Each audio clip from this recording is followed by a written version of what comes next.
الأنبياء والمرسلين وعلى آله وصحبه أجمعين ورضي تعالى وتعالى ونفع وينفع وذكر وتذكير وإفادة واستفادة وسعى التمسك بكتاب الله وبسنة رسول الله صلى الله عليه وسلم ودعا إلى الهدى ودلال على الخير بابتغاء وجه الله ومرضاته وقربه وثوابه سبحانه وتعالى.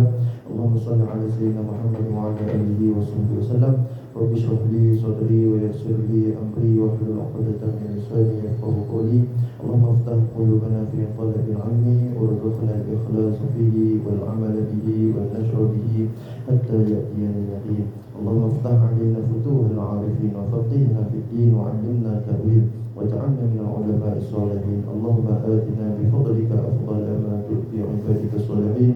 اللهم علمنا ما جهلنا وانفعنا ما علمتنا واجعلنا مخلصين آمين. وصلى الله على سيدنا محمد وعلى آله وصحبه وسلم والحمد لله رب العالمين. Tahniah Fatihah kepada baginda Nabi sallallahu alaihi wasallam, kepada keluarga baginda dan kepada sahabat baginda dan pada pujaan yang mengumumkan iaitu Nabi Khidir dan kepada Sultan Al-Awliya iaitu Syekh Abdul Qadir Jilani dan juga kepada Kiai Muzaki Syah dan kepada semua juga supaya mereka sihat seperti sedia kala, dan pada guru kita yang alim ulama, keluarga kita, ibu ayah kita yang telah pergi meninggalkan kita, jiran-jiran sahabat-sahabat kita semua, dan juga pada kepada khususnya kepada Tuan Pengarang kita Misbah Munir ni, Tuan Guru Bapa Haji Abdul Aziz Al-Fatani lahumul Fatihah. A'udzubillahi minasyaitonir rajim. Bismillahirrahmanirrahim. Alhamdulillahirabbil alamin. Arrahmanirrahim. Maliki yaumiddin. Iyyaka na'budu wa iyyaka nasta'in. Ihdinas siratal mustaqim. Siratal ladzina an'amta 'alaihim ghairil maghdubi 'alaihim waladdallin. Amin. Kita menggunakan kitab Misbah Munir, muka surat 33, kitab Tauhid.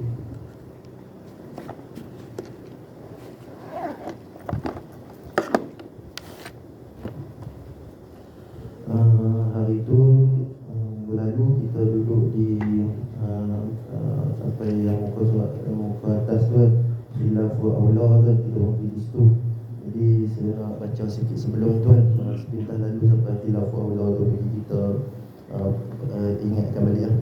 Jadi sekarang ni kita dah berada di sifat Rasul, sifat Nabi-Nabi, bukannya Rasulullah saja. Di Nabi-Nabi yang lain lah, yang kita kata 124 ribu orang Nabi tu dengan Rasul dia 315 tu. Itu ni sifat mereka, setengah sifat mereka je. Jadi ulama susun dia ada 4 ni sifat dalam kitab dalam kitabnya ada 4 ni, iaitu yang pertama itu sifat sedik, lepas tu amanah, lepas tu tabligh, fatanah. Ada 4 sifatnya. Ini kita duduk di sifat amanah yang tak selesai lagi lah. Nanti kita baca yang 32 tu, pasal 32 dah. Tengok tak boleh lah. Huraian yang kedua daripada sifat-sifat Rasul itu amanah, artinya kepercayaan. Jadi wajib kepercayaan, amanah. Rasul-Rasul dan Nabi-Nabi ini bersifat kepercayaan, amanah. Wajib pada syarak, itu wajib fardu ain atas tiap-tiap mukallaf mengetahui, mengajar, belajar, serta kita mengaku, kita i'tifaq pula di dalam hatinya di kita ni dengan tentu sungguh segala yang jadi Rasul itu bersifat dengan amanah. Jadi Rasul ni dia wajib, dia mesti sifat dia sifat amanah, artinya kepercayaan. Dan sebelum ni kita tahu dah, jadi Nabi dia sifat dia benar, dia cakap dia semua benar. Jadi kali ni sifat dia amanah, kepercayaan atau betul hati, iaitu tidak pusing lah cakapan dia tu, yang betul lah hati dia. Mereka itu Rasul-Rasul Nabi-Nabi dan tidak khianat. Muka surat 3 tu, itu dengan maknanya sekalian mereka itu terpelihara daripada melakukan dan mengerjakan akan segala perkara yang ditegah. Benda-benda yang mereka tak akan lakukan, mereka ni amanah, Rasul-Rasul Nabi-Nabi ni, iaitu mereka tak buat benda yang Allah SWT tegah mereka. Seperti mana benda haram, mereka tak buat benda haram. Lepas tu benda makruh pun mereka tak lakukan benda makruh. Dan juga khilaful aula, nak jatuh kepada makruh tu sikit je, itu makruh, tu dipanggil khilaful aula, pun Nabi-Nabi ni tak akan buat. Lepas tu dia tak akan naik ke tangga haram. Lagu Allah ni nak jatuh ke makruh pun dia tak buat. Tambah lagi makruh dia tak akan buat. Para Rasul dan Nabi-Nabi ni kita akan buat seperti mana yang kita beritahu lah di lagu Allah ni, benda yang terlebih utama, menyalahi yang terlebih utama. Contohnya sepatutnya kalau solat ni dia tak boleh solat fardu ni boleh nak solat di selepas solat sunat, macam solat tarawih kita buat misal tuan. Kita pergi lewat solat tarawih, maksud tu solat belakang tu solat isyak, belakang solat tarawih boleh kan benda tu. Jadi benda tu dipanggil khilaf Allah, menyalahi yang terlebih utama. Yang eloknya kita pergi solat isyak sama-sama dengan imam, lepas tu solat tarawih sama-sama dengan imam. Tapi Rasul takkan buat benda tu. Benda tu macam tak elok orang tengok. Tapi kita ni boleh, tak masalah, tak berdosa pun kalau kita pergi buat solat macam tu kan. Tu dipanggil khilaf Allah. Khilaf Allah tu Nabi-Nabi dan Rasul-Rasul takkan buat. Malah haram, makruh lagi lah dia orang tak buat. Tu. Dan hari itu dah kita cerita lah, kalau benda tu penuh sekali tu Nabi buat dengan makruh. Tapi di Nabi tak jadi makruh, benda tu wajib bagi Nabi. Seperti mana kecil diri, sebab dia nak tunjukkan pada umatnya kata kecil diri ni makruh. Jadi satu kali tu dia kena buat. Sebab bagi wajib bagi Nabi, Allah kata hang kena buat kecil diri sebab nak tunjuk umat. Jadi Nabi ni kena buat sekali. Jadi dia buat tu tapi dia tak buat macam tu. Jadi makruh, tapi di Nabi tu wajib. Itu ya. Jadi contohnya Nabi tak buat benda haram makruh. Kiasan dia banyak lagi lah benda-benda lain. Rasul bukan Rasulullah saja lah. Bila dibincangkan di sini semua Nabi-Nabi ya. Nabi-Nabi dan Rasul-Rasul. Okey. Haram ataupun makruh ataupun khilaf aula tak boleh. Pada zahir mereka itu, Rasul-Rasul Nabi-Nabi ni, dan pada batin mereka itu Rasul-Rasul Nabi-Nabi ni, pada zahir mereka itu cuma batin mereka itu. Di waktu kecil ataupun benda haram itu dia buat dalam hati dia ke, dia terang nyata, terang-terang ke orang ke, dia akan tak buat benda tu. Nabi-Nabi Rasul-Rasul. Dan mereka itu di waktu kecil ataupun waktu besar, di waktu kecil pun dia orang tak akan buat. Rasul-Rasul Nabi-Nabi ni tak akan buat benda tak elok. Benda tu benda amanah bagi mereka, maka tak akan buat benda berdosa tu. Dan Rasul-Rasul ni dia terpelihara di waktu kecil lagi. Cerita ni dah makruf lah. Zaman kecil Nabi kita ambil contoh Nabi kita lah, Rasulullah. Ada kawan dia ajak dia tengok macam pesta lah panggil, macam keramaian. Contoh ni makruf lah. Dalam hadis Nabi tu ada dalam satu kali tu dia ajak Nabi waktu zaman Rasulullah kecil lagi. Ada kawan-kawan dia ajak pergi tengok dia pesta tuan. Dalam perjalanan Nabi tu nak pergi ke tempat tu, dia ajak orang jadi budak sahut tu kecil dia tu, susah sikit pada solehan. Lepas tu dia tak tahu, dia mesti akan ikut lah kawan kan. Ikut, tapi Allah Subhanahu Wa Taala akan jaga Nabi dia. Apa Allah Subhanahu Wa Taala kan utus Nabi, dia bagi paling terbaik kali. Jadi dia ambil paling rekrut paling terbaik kali, dia nak hantar utusan dia. Jadi dia hantar Rasul dia. Jadi pada zaman kecil dia tu dia terus masa nak jalan perjalanan ke keramaian tu dia tertidur. Dan Allah Taala akan bagi dia tertidur. Memang tak akan pergi sampai ke pesta tu, dia tertidur. Lepas tu kawan-kawan dia kecil tak boleh. Nak angkat pun tak boleh sebab zaman kecil-kecil je. Mana nak boleh angkat. So tertidur. Lepas tu dah habis selesai, kawan-kawan dia dah balik lah. So jadi Nabi terjaga. Macam mana dah habis dah? Dah habis lah majlis tu. Oh tak sempat lah. Kira tak sempat. Tu maksudnya apa? Maksudnya apa? Allah Ta'ala pelihara Nabi kita. Nabi tak kira Nabi-Nabi yang lain pun sama. Yang dia cerita 4 ni, tabligh, fotono semua ni pada Nabi-Nabi yang lain jugalah. Sebab Nabi yang lain semua terpelihara.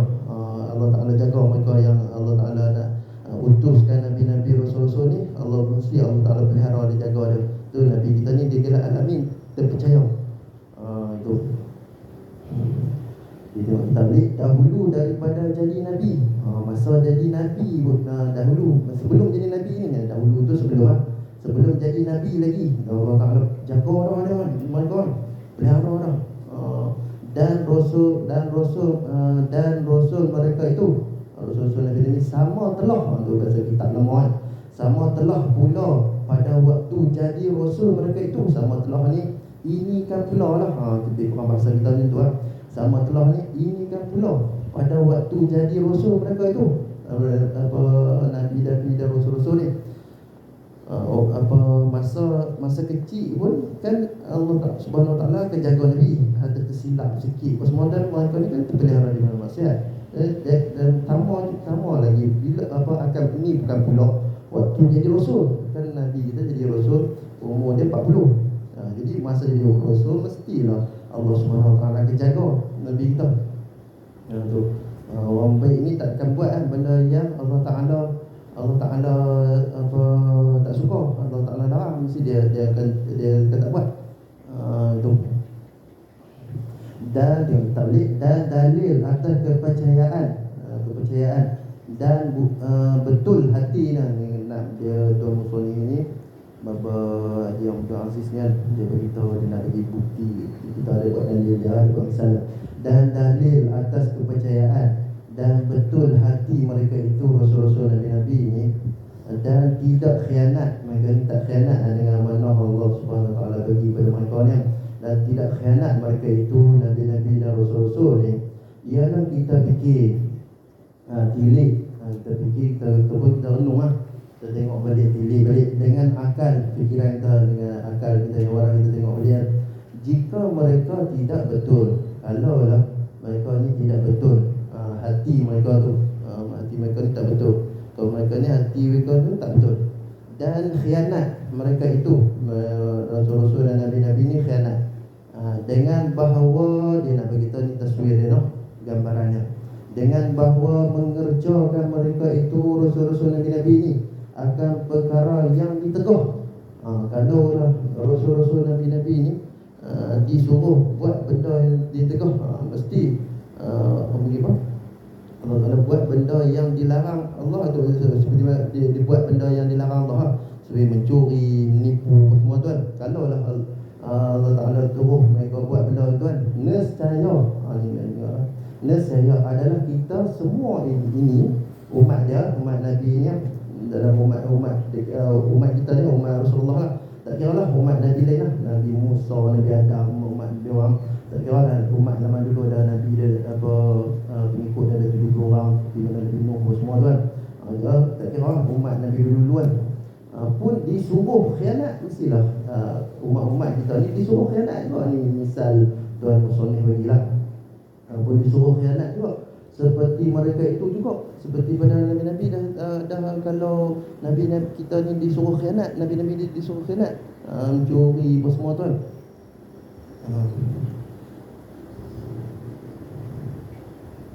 Kalau buat Nabi ni khianat, semua mestilah kita pun disuruh khianat juga. Kita semua ni suruh mencuri, lebih kurang macam tu kan. Kerana kita ni, dia nak beritahu alasannya, kerana kita ni semua ini sudah semua ini disuruh oleh Allah Ta'ala dengan menurut dan mengerjakan seperti pekerjaan mereka itu. Kan kita ni Allah Subhanahu Wa Ta'ala, kita disuruh kita ni ikut Nabi, disuruh kita ni ikut Nabi, kita kena ikut dia buat apa-apa, kita disuruh ikut dia. Jadi kalau dia mencuri, kita kena ikut dia mencuri ke, lebih kurang macam tu kan. Sebab Allah Ta'ala suruh kita ikut Rasul, mestilah kita ni disuruh jadi jahat juga macam mereka. Ni nak dia Tuan Musoni ni nak bawa kita bagi faham, bagi kita tunjuk bukti. Dia kata kalau lah Nabi-Nabi tak sifat dengan amanah. Okey, firman Allah Ta'ala, qul in kuntum tuhibbuna Allah fattabi'uni yuhibbukumullah. Qul in kuntum syarat tu, tuhibbuna Allah fattabi'uni, jawab syarat dia tu, fattabi'uni yuhibbukumullah. Itu surah Al-Anfal ayat 31. Artinya katakanlah wahai Muhammad, jika adalah kamu tu umat Rasulullah sekalian kasih kamu akan Allah, maka hendaklah menurutlah kamu akan aku Rasulullah. Kalau kita nak Allah Ta'ala kasih, kita kena ikut jalan Rasulullah, tak ada jalan lain. Mana kita boleh ikut jalan artis ke apa-apa yang lain, tak boleh. Dia dah dunia sekarang ni kita akan ikut idola kita benda lain kita tak ikut Rasulullah. Kalau kita ikut Rasulullah dah habis. Memang dah settle. Memang kita dapat kasih sayang Allah. Saya kasih akan kamu oleh Allah. Tak dapat tidak kena ikut Rasulullah. Tuan, tak boleh lagi sama juga dengan saya yang cakap kan. Kita sama-sama kena mengikut Rasulullah. Dia tak boleh nak buat perang. Kalau nak kecintaan Allah, kena ikut Rasulullah. Allah rakamkan dalam Al-Quran lah sebenarnya. Dan disuruh akan kita dengan khianat mustahil. Mustahil pada akal lah. Kalau disuruh kita dengan khianat mustahil pada akal. Mustahil pada akal. Mana boleh Nabi disuruh, Nabi nak suruh kita khianat. Takkan berlaku Nabi. Sebanyak yang kita tahu, Nabi nak suruh kita buat baik, apa semua, puasa. Lepas tu mesti dia nak selamatkan kita dari neraka kan. Mesti dia nak jaga kita. Dia takkan suruh kita khianat. Benda ni mustahil pada akal. Kerana tak boleh. Kerana demikian itu, jika benda yang khianat itu dilarang oleh Allah Ta'ala. Dan benda khianat kan dilarang oleh Allah Ta'ala. Serta firman-Nya, innallaha la ya'muru bil fahsya'i wal munkar. Surah Al-A'raf ayat 27. Artinya bahawa sungguh Allah tidak menyuruh ya Allah ni dengan mengerjakan yang keji, benda yang keji-keji ni, dan yang diingkarkan akan dia perkara ni, perkara yang tak elok apa semua tuan. Kalau begitu tetaplah di hati kita bahawa sekalian rasul-rasul dan nabi-nabi ni bersifat dengan amanah, artinya kepercayaan, dan betul hati mereka. Mereka betul, tidak khianat. Mereka ni tak khianat. Diberi amanah tu, tak khianat sama sekali. Mereka ni tak khianat. Sifat baru dah ni. Budaya yang ketiga daripada sifat-sifat Rasul, iaitu tabligh. Budaya yang tiga daripada keempat. Pertama tadi sidik, minggu lalu kan, sidik itu benar. Lepas tu amanah, kita baca tadi, Nabi-Nabi Rasul-Rasul bersifat amanah. Ini sifat dengan tabligh. Tabligh artinya menyampaikan. Rasul-Rasul, Nabi-Nabi ini mesti menyampaikan. Tabligh bersifat dengan menyampaikan. Tak semua yang Allah Ta'ala bagi tahu Nabi kita ataupun Nabi-Nabi lain Nabi akan sampaikan kepada sampaikan. Ada yang wajib Nabi kena sampaikan. Kalau Nabi tak sampaikan, macam mana umat nak tahu tentang solat dengan sebenar, dengan yang betul kan? Cara yang betul macam mana nak solat apa semua tu, kalau Nabi-Nabi tak sampaikan kepada kita. Ada satu wahyu di waktu Nabi kita sampai kepada semua. Ada wahyu yang tak sampai kepada semua. Ada yang wahyu yang Nabi tak sampai kepada semua. Nabi sampaikan bagi yang layak terima saja. Seperti mana Abu Hurairah kata, yang aku terima dan aku sampaikan ilmu yang aku ambil daripada Nabi ni sebahagian saja. Ilmu yang dia ambil kat Nabi ni sebahagian dia ada bagi. Kalau aku sampaikan semua, nescaya orang kata aku gila, kata Abu Hurairah. Kalau dia bagi semua ilmu tu, ni separuh je tu yang sampai kita. Sebab ada benda yang Nabi kata boleh sampai kepada semua, ada yang boleh hanya untuk Abu Hurairah saja. Sebab ilmu ni dia ada tingkatan-tingkatan dia. Ada ilmu tahap manusia tidak dapat terima. Tingkat kefahaman tu. Bila kita mengajar macam contoh kalau zaman sekolah dulu kan, kalau macam matematik, algebra kan, contoh kan, itu kan kalau macam darjah 1 kita tak ngajar lagi kan. Algebra dia apa juga je. Algebra darjah 6 kan. Darjah 6 baru dia belajar benda-benda tinggi macam tu kan, algebra, matematik semua tu kan. Dia takkan bagi sebab tingkatan kefahaman orang tak sama. Sebab akal dia tak sampai lagi. Kalau dia pandai sikit baru dia guru dia akan ajar yang tinggi sikit. Macam kalau dulu pernah ingat kali kita mengaji matematik pi j apa semua, sekarang ni dah tak guna benda tu. Dah apa tau matematik apa semua tu kan. Macam tu juga ilmu nahwu kan. Contoh dia kalau ada tengok, kalau dia baru masuk pondok, orang tak akan ngajar dia mubtada apa semua ni. Apa semua tu. Mubtada isim marfu', marfu' wajib marfu' kan. Tu semua dia tak tahu. Kalau tambah kalau dia walaupun dia berumur sikit, bila kita tanya untuk bahagian nahwu ni, dia pun tak tahu sebab tak hafal kefahaman dia. Itu dia bagi ada wahyu ni, dia khusus untuk aku saja. Kata Nabi kan, dia ada khusus untuk Nabi saja. Nabi tak sampaikan kepada orang lain. Dia dalam ada satu hadis tu, lau alimta ma alimtu la dahaqtu qalilan wala bakaitu kathiran.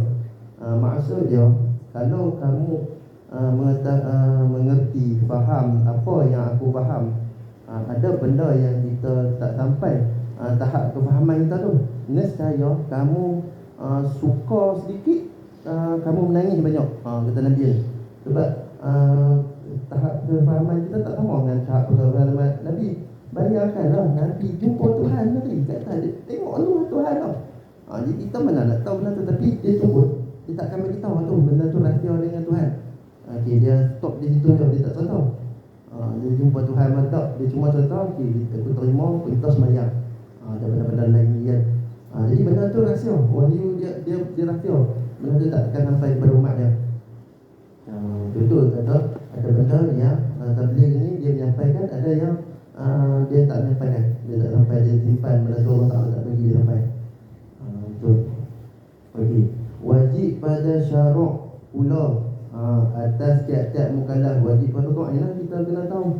Pula atas tiap-tiap mukallaf, atas tiap-tiap kita semua ni yang berakal, balik, mudah bahasa Inggeris semua ni mengetahui, kita kena belajar, serta kita kena mengaku, kita kena i'tiqad di dalam hatinya, hati kita semua ni kita kena tahu apa sifat Nabi ni, apa yang 4 sifat ni yang wajib kita kena tahu.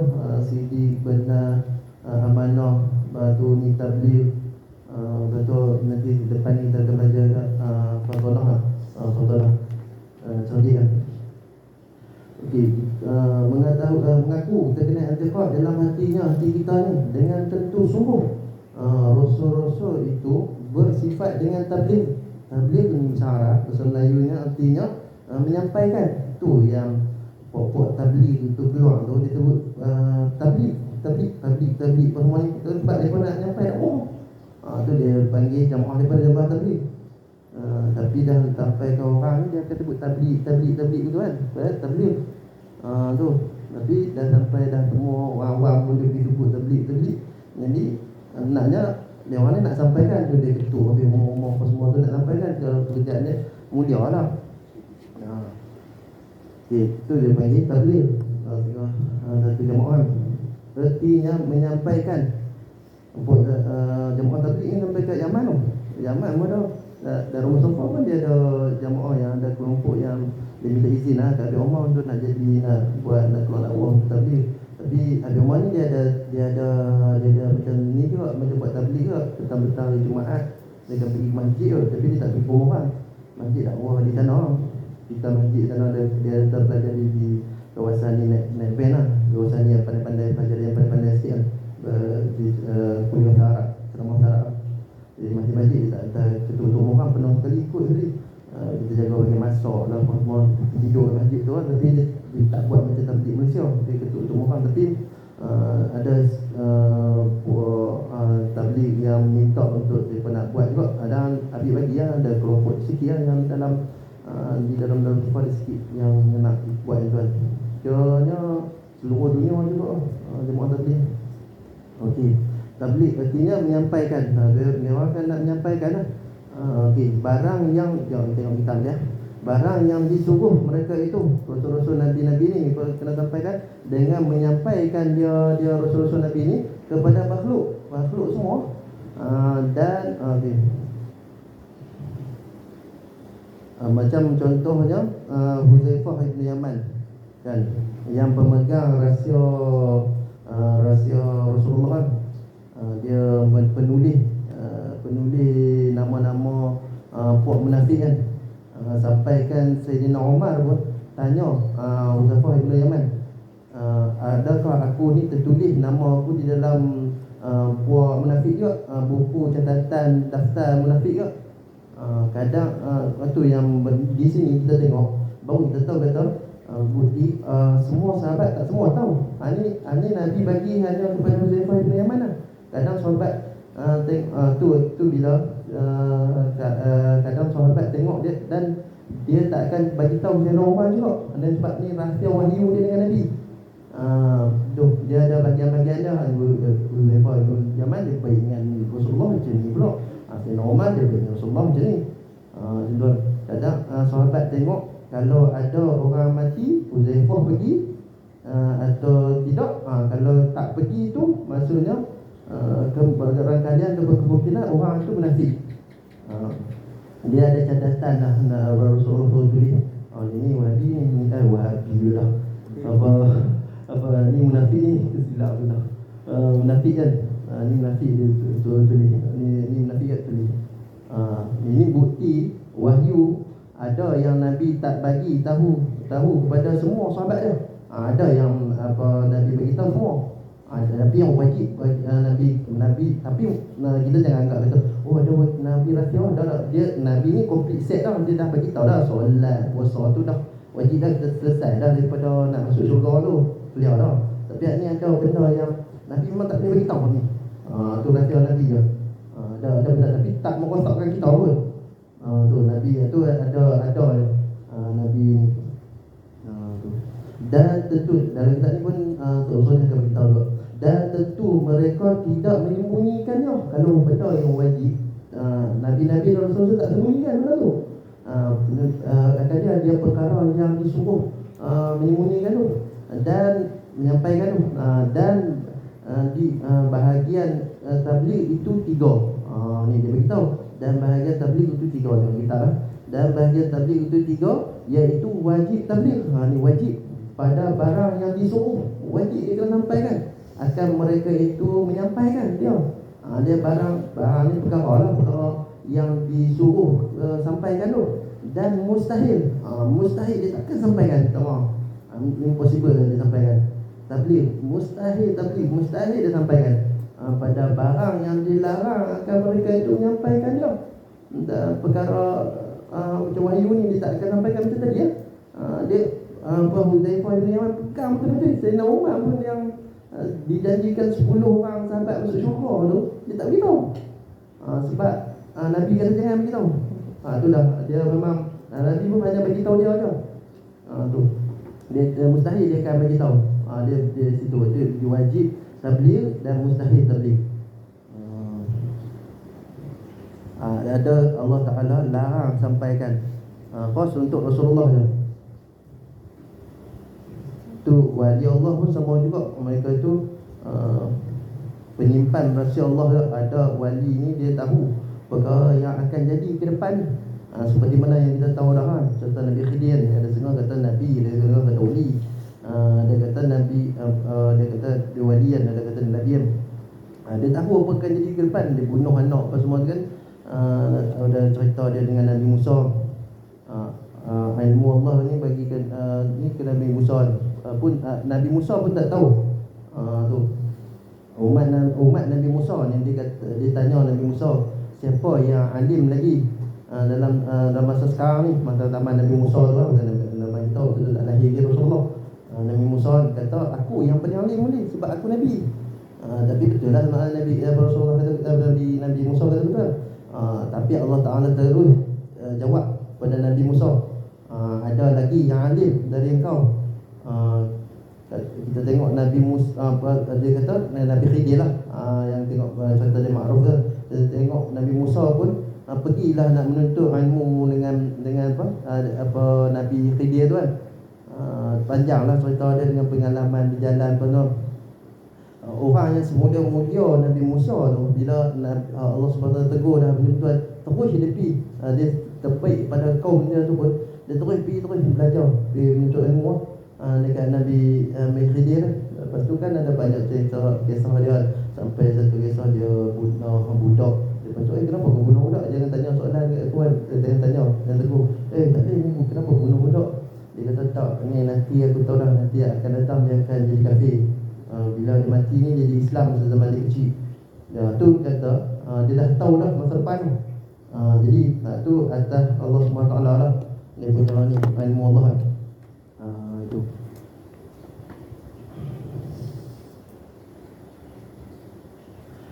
Tabligh tadi wajib tabligh sampaikan. Ada setengah Nabi sampaikan, Nabi tahu.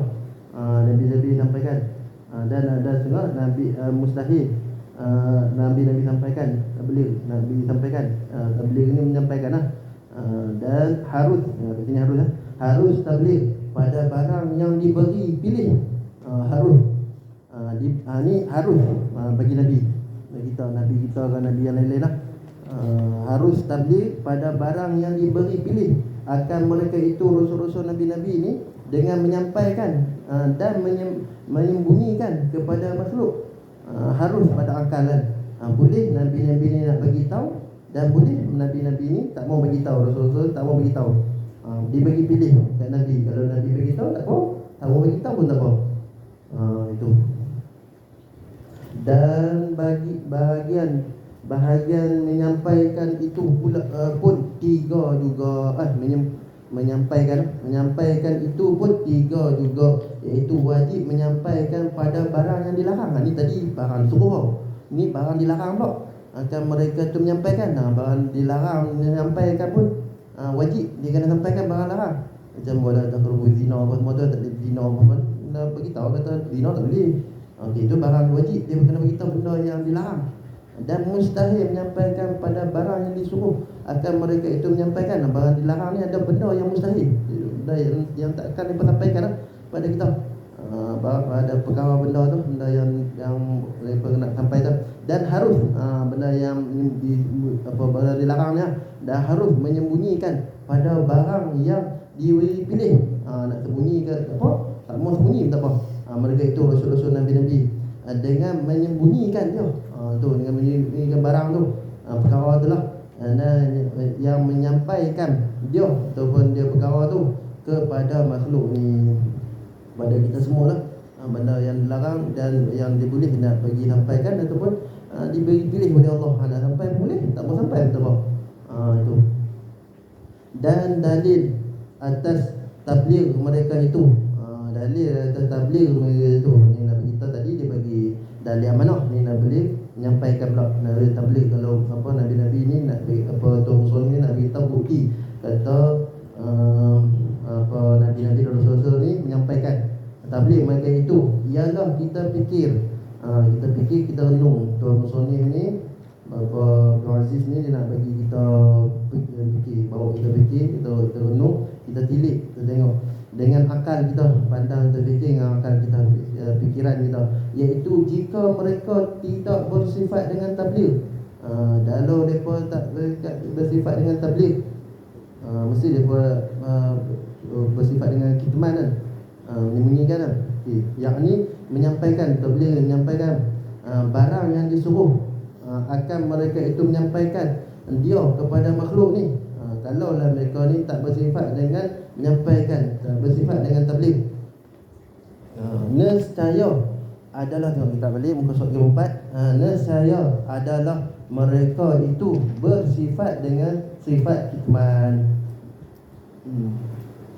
Yang lain dia tak tulis bahasa Arab dah. Yang nombor 3 ni dia tulis bahasa Arab dah. Kitman artinya menyembunyikan. Kalau banyak pondok ilahnya apa yang bahasa Arab tu lah. Kitman artinya menyembunyikan. Barang yang menyembunyikan barang yang disuruh akan mereka itu dengan menyampaikan dia perkara tu kepada makhluk ni. Dalil Nabi sampaikan kepada manusia ni, kalau Nabi tak sembunyikan benda yang Allah Ta'ala perintahkan pada mereka, pada Rasul-Rasul Nabi ni disuruh sampaikan, maka tak ada lah faedah dia. Mereka ni diutuskan jadi Rasul kalau mereka tak sampai kepada kita. Tujuan utuskan Rasul ni disuruh menyampaikan, tiba-tiba mereka tak sampaikan, tu mereka mestilah kena sampaikan kepada kita. Sebab tu tujuan dilantik mereka jadi rasul dan nabi. Mesti Allah Ta'ala pilih rasul ni orang yang terbaik kali. Tiba-tiba kedekut ilmu, lepas tak bagi tahu ilmu kita, maka jadi jahil pula. Diri Allah tu mustahil lah tu. Dah lantik nabi tiba tak sampai kepada kita. Jadi mustahil lah pada Allah, jadi jahil pula dari kedua Allah. Tuan. Dan iaitu mustahil atas mereka itu, mustahil. Kita mereka itu kalau mereka tak sampai kepada kita, ini tu musuh ni kita. Kerana kita sudah mengetahui akan beberapa perkara yang menyampaikan mereka itu kepada makhluk. Banyak benda yang kita dah tahu dah sekarang ni, solat, puasa, zakat. Kadang-kadang kita langgar benda tu kan, benda kita tak buat, kita tak niat. Sebab dah Nabi dah beritahu dah kena solat ni. Kadang kita dah lajak kita buat, kita tahu kan. Tapi di sudut Nabi dah selesai lah, dia dah beritahu lah. Yang sampaikan kepada kita semua, ini sudah disampaikan kepada kita semua. Dan bertalu-talu itu bertalu-talu, tak putus-putus lah. Dah beritahu dah kita dengan hadis semua, dengan ulama, keluar macam-macam kan. Dia bagi tahu nasihat kita dah habis lah. Berbuih lah mulut ulama, dia beritahu. Dan bertalian-talian, tu bertali-tali lah bagi tahu lah. Ni wajib, ni kena buat, kalau ni kita dapat pahala ni, kalau ni buat pahala ni, dah bagi tahu lah semua. Satu generasi kepada satu generasi yang lain dah bagi tahu. Generasi lain pun dah turun pada generasi ni kepada cucu kita bagi tahu lah, kena macam ni. Yang mengambil akan dia ilmu tu daripada Rasul-Rasul. Sambung kesenambungan, ambil ilmu ni daripada Rasul-Rasul. Maka jika menyembunyikan mereka itu, nescaya kita semua ini tidak dapat mengetahui sesuatu pun. Kita pun tak ada kalau Nabi-Nabi dan Rasul-Rasul ni sembunyi, tidak sampai. Kita pun takkan tahu ilmu ni. Sebab kelompok Nabi-Nabi ni dia menyembunyikan ilmu ni, ilmu persemuan, tak akan sampai kepada kita. Dia kan bagi kepada sahabat Nabi semua. Lepas tu sahabat Nabi sampai ke tabi'in sampai kepada ulama-ulama seperti Imam Nawawi, Imam Syafi'i, Imam Maliki semua tu, dia sampai pula kepada kita semua. Sampailah kepada kita kami. Dulunya kalau nak ingat, kalau mazhab ni ada banyak, sampai tahqiq ya. Tinggallah sikit je mazhab, tinggal 4 je. Sampai tahqiq sebab pengikut-pengikut dah tak ada. Tapi yang mazhab paling banyak tadi, macam Syafi'i, Hambali, Maliki semua ni, yang masih bertahankan lagi pada mazhab dia, dah sampai ke kita ni. Itu ilmu-ilmu daripada Nabi-Nabi semua dah. Yang mereka tabligh tu menyampaikan. Lagi pun menyembunyikan barang yang disuruh menyampaikan itu haram.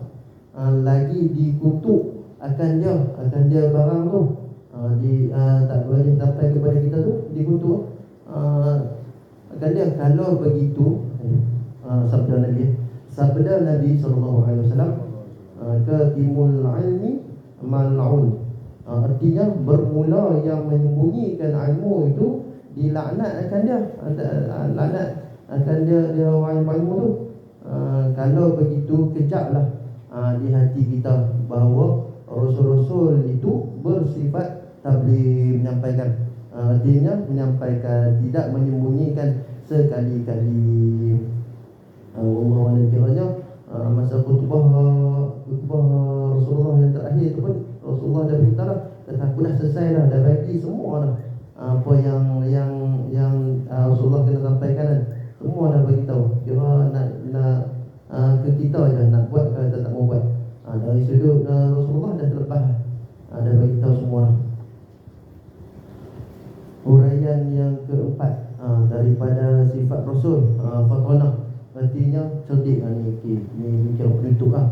Kira cerdik, amanah, lepas tu tabligh. Fatonah ni cerdik.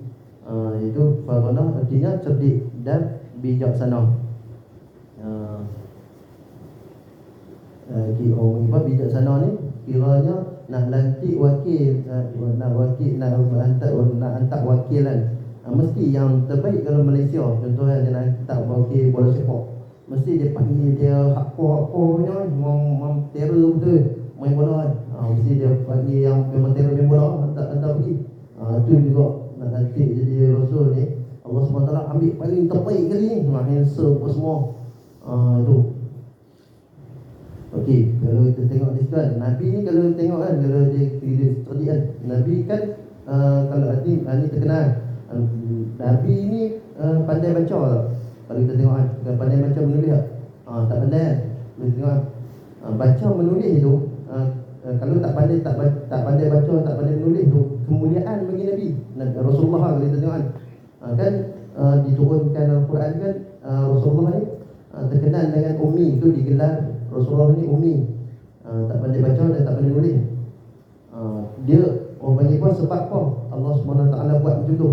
Allah Ta'ala boleh ke bagi Rasulullah ni pandai baca, pandai, tapi Allah Ta'ala tak buat. Bagi Allah Ta'ala, bagi Rasulullah ni boleh baca, tapi digelarnya Rasulullah ni ummi ni, kemuliaan bagi Nabi tu. Tak boleh baca, tak boleh menulis tu kemuliaan bagi Nabi. Kita ni kalau sifat makhluk, kita tak pandai nulis, tak pandai baca, tu kehinaan diri kita. Betul apa dah hang tak baca, tak sekolah. Itu kan. Tapi tak, Nabi kemuliaan bagi dia. Tu. Sebab apa Allah Ta'ala buat Nabi kita ni tak pandai nulis, tak pandai baca? Sebabnya kalau lah dia Rasulullah ni pandai menulis, pandai baca, nanti orang akan tuduh pada ketika dulu ni, Yahudi, musyrikin, Quraisy semua tu akan kata Al-Quran ni rekaan daripada Rasulullah. Rasulullah yang buat Al-Quran ni. Tu yang Allah Ta'ala tak buat bagi kata Rasulullah pandai baca, pandai menulis. Tapi dia kan patutnya kena cerdik ya, sebab nak jadi Rasul Nabi. Tak, dia sebab Allah Ta'ala tak mau bagi. Contoh Ustaz Fakir kan, tengok, minta maaf buat contoh tak bagi ya. Contoh tak bagi kan, kalau kita tengok dia tak punya orang putih dia cakap hari tu dalam kuliah dia tak berapa minat untuk belajar kan. Tu dia tak minat belajar. Kalau dia belajar, tengok kalau dari hidup bahasa Arab, dia terror kan. Dia terror apa semua ni, pandai hak ni, dia tahu hak ni yang jadi kitab ni nak baca macam mana mutadak. Oh ni tahu, ni ada hal, ni ada. Sebab tu gila punya susah tu. Tu kitab nahwu sorok yang paling susah ni tak tahu nak baca. Bagi kat orang yang ni takkan boleh baca. Kalau bukan senang. Tu kalau tu sebab dia tak mau belajar sama putih. Kalau kita kata dia tak cerdik, dia dari sudut dia cerdik lah. Cerdik lah. Tidak, dia tak akan. Bukan aku dia tak pakai. Ni kita buat contoh. Kalau kalau baca kena menulis dengan baca ni bukti kata Nabi tak cerdik. Tak, bukan. Sebab Allah Ta'ala tak mau bagi baca. Dan dah Allah Ta'ala larang dah Nabi jangan nulis, jangan baca. Takkan Nabi belajar lagi dekat tanpa sahabat untuk nak baca, nak menulis. Sebab Allah Ta'ala tak bagi dah. Sebab kalau Nabi benda tu bagus bagi Nabi dah buat apa dia belajar dekat normal, belajar normal. Tak, sebab tu Allah Ta'ala buat macam tu. Rasulullah stop di situ. Bukan menanda dia tak cerdik. Sebab Ustaz Fakir tak pandai bahasa orang putih, bukan sebab dia tak cerdik. Benda ni paling susah, benda lain dia boleh belajar sebab dia tak mau je. Sebab orang-orang yang saya tengok kan, kalau orang yang ni sebenarnya kalau dia bagi ke dia bahasa orang putih, dia boleh belajar. Contoh dia tak mau, macam Habib Omar. Dia tak mau. Habib Omar dia akan terjemah dia macam mana tadi kata. Dia akan padahal bukan bodoh Habib Omar tu. Kalau dia nak belajar bahasa orang putih, dia benar memboleh lah. Dia sebab benda tu benda bahasa penjajah, dia diri dia tu dia sangat jaga. Dia tak mau, dia tak tahu lah kita. Tapi orang cakap, kenapa ni orang? Dia fahaman dia tu tak. Tu pegangan fahaman dia. Jadi dia tak mau kata benda tu. Tapi kalau untuk nak macam bagus untuk dakwah ni baguslah. Untuk kalau ada pandai bahasa orang putih jadi kelebihan pula untuk dia berdakwah kan. Tapi dari sudut kata cerdik, dia tetap cerdik. Dia nak buat contoh ke Rasulullah kan. Kata bukan maksud melazim kata dia tak pandai menulis, tak pandai belajar. Rasulullah tak cerdik tak. Rasulullah cerdik. Cuma memang dia rekrutkan Allah ni, memang Allah Ta'ala letak macam tu dah. Kata hang ni ummi. Takkan sebab apa nanti orang kafir Quraisy ni kata Quran tu Rasulullah yang tulis. Kita tak ada dalam sejarah yang kita tahu kata Rasulullah yang tulis ada semua wahyu dia hafal. Dia ingat terus, Rasulullah akan ingat semua, dia takkan terlupa semua.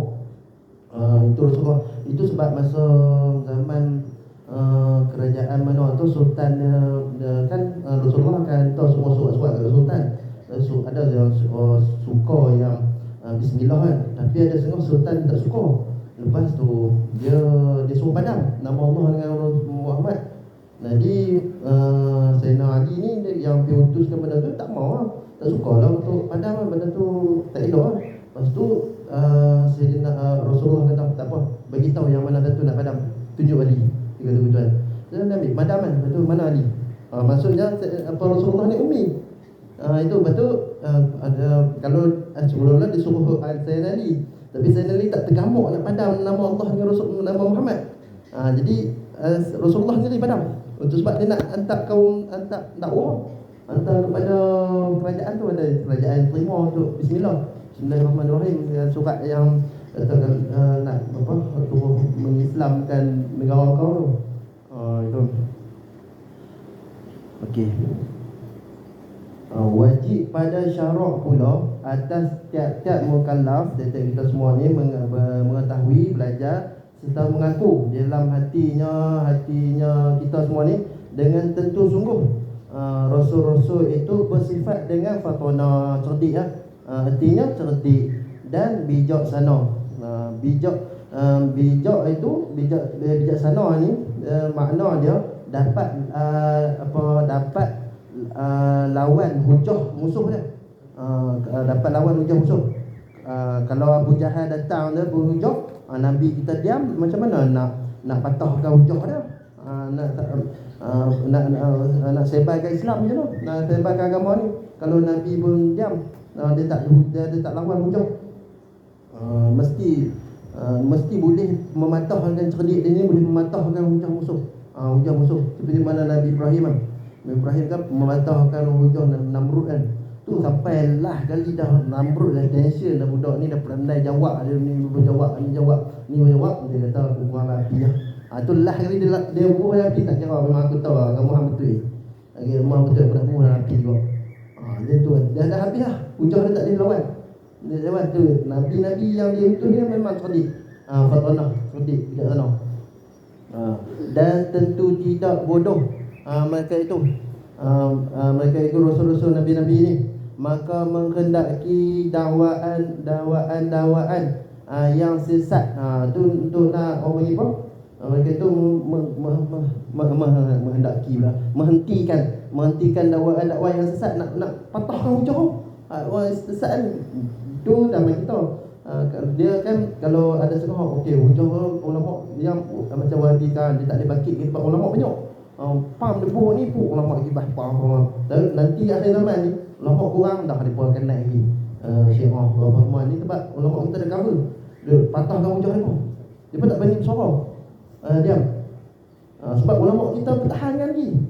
Tengok itu saya tu masuk surat PPD kan. Abi duduk jawab. Lepas tu saya tengok betul depa ni. Kalau dia orang tak tahu kalau macam pondok ni tak nak bagi ada SPM. Kalau betul macam Ustaz dia terus cakap minta maaf lah, saya takkan letak SPM dalam pondok saya. Terus cakap betul. Kalau ulama ni berani cakap betul, takkan sebut lah. Takkan sebut dia tuan.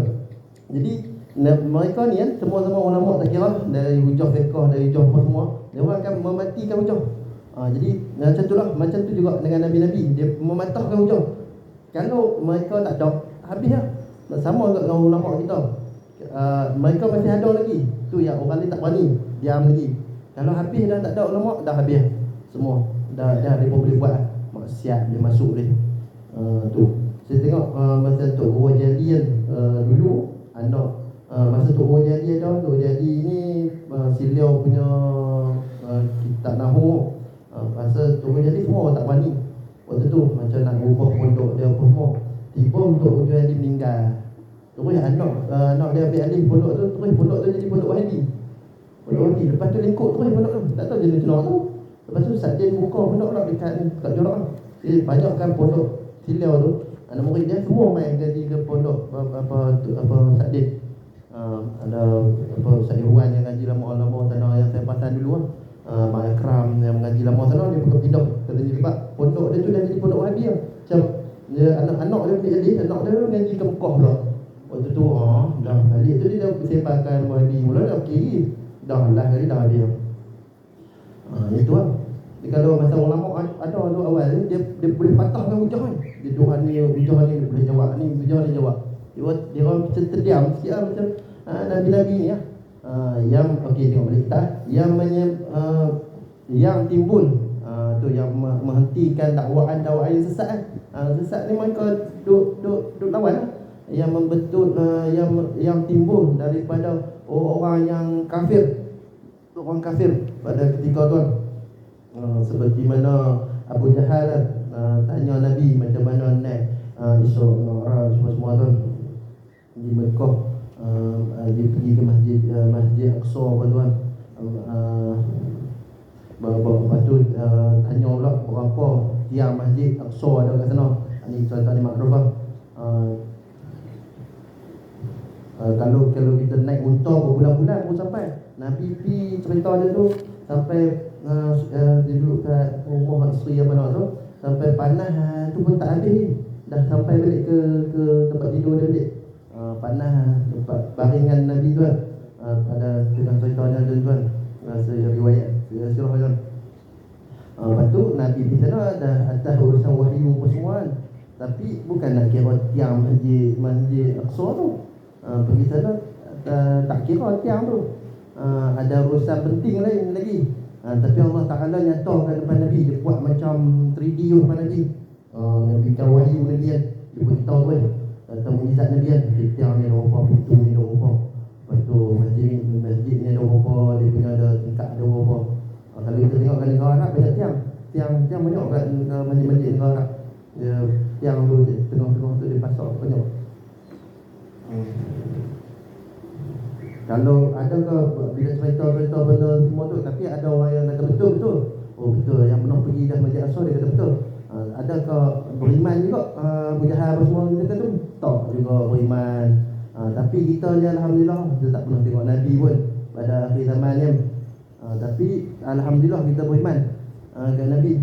Kita pun tak pernah tengok Nabi tu. Nabi Rasulullah SAW dia sayang pada umat akhir zaman. Dia kata tak pernah tengok aku tapi mereka cinta pada aku.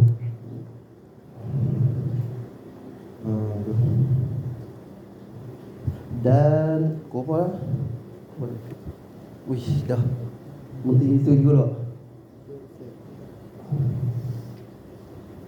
Dan apa ni, dan bijaksana pun pula pada mematikan kata-kata mereka itu. Kat situ dulu kat situ.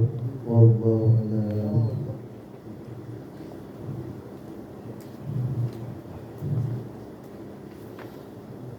tak ada apa nak cerita pasal sifat Nabi, tak ada apa. Okey lah, faham semua. Bismillahirrahmanirrahim. Alhamdulillahirabbil alamin wassalatu wassalamu ala asyrafil anbiya'i wal mursalin wa ala alihi wa sahbihi ajma'in. Allahumma taqabbal minna innaka antas samiul alim wa tub 'alaina innaka antat tawwabur rahim. Allahumma iftah 'alaina futuhal 'arifin wa hikmatika wa ansur 'alaina rahmataka ya arhamar rahimin. Allahumma inna nas'aluka al-'ilma al-khabirin wa jannata al-mukhbitin wa ikhlasul muqinin wa syukra sabirin wa tawbata siddiqin wa nas'aluka Allah bi nurika wajhika alladhi malaka arkana 'arsyik an tazra'a fi qulubina ma'rifatika haqqa ma'rifatika kama yanbaghi an tu'rafa bi. Rabbana atina fid dunya hasanah wa fil akhirati hasanah wa qina adzabannar. Sallallahu alaihi wa sallam wa ala alihi wa sahbihi wasallam. Walhamdulillahi rabbil alamin.